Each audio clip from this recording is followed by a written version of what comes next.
আসসালামু আলাইকুম। এখানে আমি মেখরুল মাছ দিয়ে শুটকি সিরা রান্ধিমু। প্রথমে আমি ও মেখরুল মাছ আর কি ফ্রেশ আনছিলাম লইয়া এখন একটা ও খোলা রাখতাম না, খোলা ফেলাই দিমু।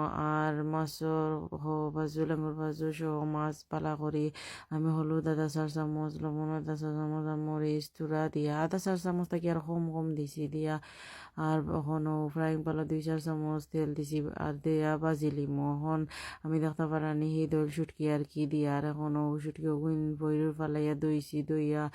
আরও আমি কুকারও উনা দিলাইছি, বয়েল করিলছি। এখনও হান্ডি মাঝে আমি একটা মিডিয়াম সাইজের পেঁয়াজ দিছি, কোনো তেল দেওয়া লাগে না। তো কুঞ্চিরাত বাদি কি হলুদ 1 4 চামচ, মরিচ 1 4 চামচ দিছি দিয়ে ইসা দিছি। আর এখানেও আমি খাটল বিচিও দিই আর 1 কাপের মতো দেওয়ার বাদে গিয়ে আমি স্প্যানিশ দিয়ে রান্ধি আর স্প্যানিশ দিছি। স্প্যানিশ দেওয়ার বাদে গিয়ে এখানেও আমি লতা তুরা দিছি আর আলু দিছি আর লতা বাইঙ্গন আদা খান দিয়া আর পালা করি ও মাখাইছি। মাখাইয়া আন্ডি মাছ লাড়ছি আর কি। লাড়ার বাদে এখানেও আমি 10 টাকা চামচ হইব পারিয়া দিছি আর একটা আফ্রিকান নাগা দিছি। গেরান হইব বা জাল নাই।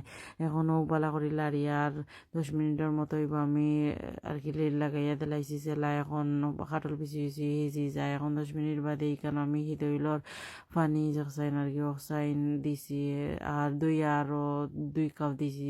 3 কাপের মতো হইব এখানে দিছি দিয়া আরও 20 মিনিট আর কি। এখন ও জাল দিমু। দিবার আগে ওইখানে আমি একটা গেরানালা বাংলাদেশি নাগা আছিল আমার ফ্রিজে, এখন ওটা দিছি দিয়া 20 মিনিট এখন জাল আর কি দিছি। দেওয়ার বাদে এখন ও মাছ দিয়ার মেখরুল জকসাইন মাছ বাজিছিলাম আর কি। ও মাছ অক্সাইন দিমু। এখন মাছ দিবার আগে মাছরে পালা করি আর কি আর দিয়ে একবার বাছি লিমু জেলা কোনো গোসা উসা থাকে না।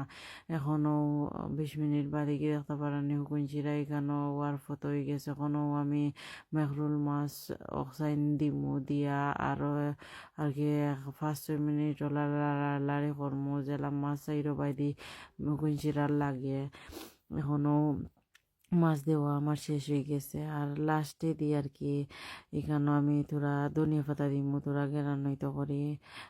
আমার সকলটা তো আমি ধনিয়া পাতা ট্রাই করে দিতাম। তাই আপনারা চাইলে দিন যে না চাইলে দিন না, যেন কোনো অসুবিধা নাই। হুকুনির গেরান থাকতে করি নাও দিলে হয়।